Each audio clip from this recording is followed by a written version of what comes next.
জনকে এত কিছু বলেন, ভয় লাগে না যদি আপনি টার্গেটেড হয়ে যান কখনো হাদি ভাইয়ের মতো? ভয় হলো একটা সংক্রামক ব্যাধি। এই পৃথিবীতে কি কারণে মানুষকে হলো দাস বানিয়ে রাখা হয়, মানে আমরা তো আশরাফুল মাখলুকাত, কিন্তু এই মানুষকে আবারই বলা হয়েছে বালহুম আদল, অর্থাৎ তারা চতুষ্পদ প্রাণী থেকেও আরো নিকৃষ্ট। আমি তো আল্লাহর বান্দা, আমি আল্লাহর কোরআন এবং আল্লাহতে বিশ্বাস করি। সেখানে বলেছে তিনটা জিনিস, অর্থাৎ ওলা নাবনু আল্লাহকুম বিষয় মিনাল খৌফ, খৌফ মানে ভয়, ওয়াল জোর ক্ষুদা, অর্থাৎ আমরা কেন ক্ষুদার কারণে তো যাই, যে ভাই ঠিক আছে গুলশান অফিসে যাই, ওখানে কিছু টাকা পাবো, মানে নিজের বাপ বলে আরেকজনের বাপ বানায় দিই।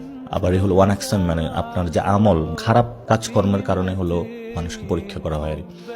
এই তিনটা জিনিস আমি আমার লাইফ থেকে বাদ দিয়ে দিয়েছি। রাসূল সাল্লাল্লাহু আলাইহি সাল্লাম যখন ইসলামের দাওয়াত দিয়েছিলেন, বলছে তোমাকে চাঁদ তারা দেওয়া হবে, সূর্য এনে দেওয়া হবে, তারপরও তো মুখটা বন্ধ হবে।